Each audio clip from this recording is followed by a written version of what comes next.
What's up, everyone? My name is Mark Plant, and this is Black Cut Woodworking. Hey everyone, my name is Mark Plant, and we are going to be doing how to maintain and refurbish your cutting board. I've been doing cutting boards for a few months now, and I'm starting to get a little bit better at it. I've got these three boards here. They are going out to a client tomorrow. But what we're going to do is we're going to focus on this cutting board here. This is my wife's cutting board. It's actually the first cutting board that I made. It is showing a little bit of wear and tear on it from the knives.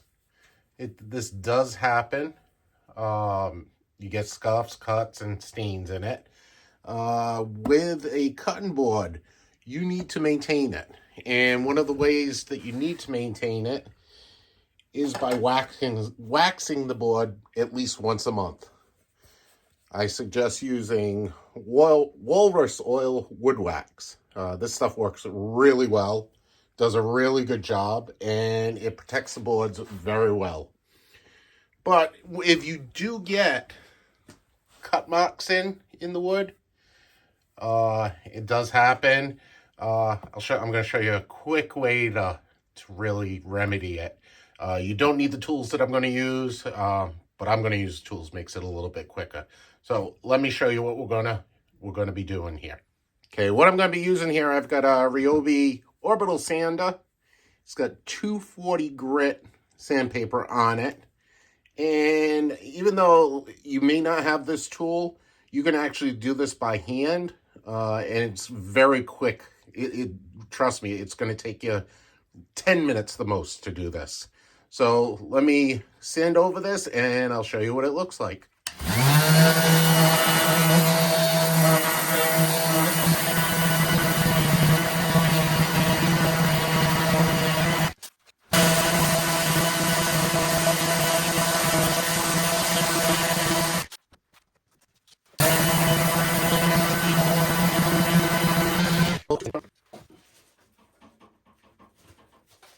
Okay, so that was a quick 2 to 3 minute sanding on it. As you can see, look at all the dust that it pulled out. Now, if the board is waxed and oiled, it's going to destroy the piece of sandpaper. So be aware of that.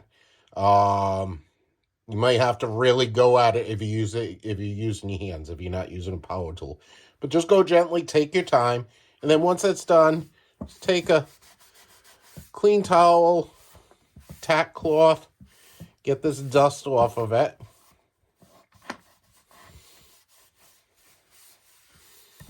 Okay. That dust will go into any crevices that you have. I mean, you could see, look at the dust that came off. And again, most of that is going to be oil and wax. So right now, the top of this board is unprotected. Okay, there's no oil, no wax in it. Well, there is oil. The oil had penetrated into the wood. So what we're going to do is we are going to drop something first. And I've only got a little bit of wax left in this. You don't really need too much.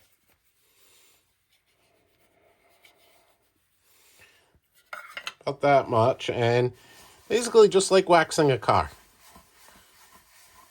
I usually go across in circles. Okay, get that shine back into it.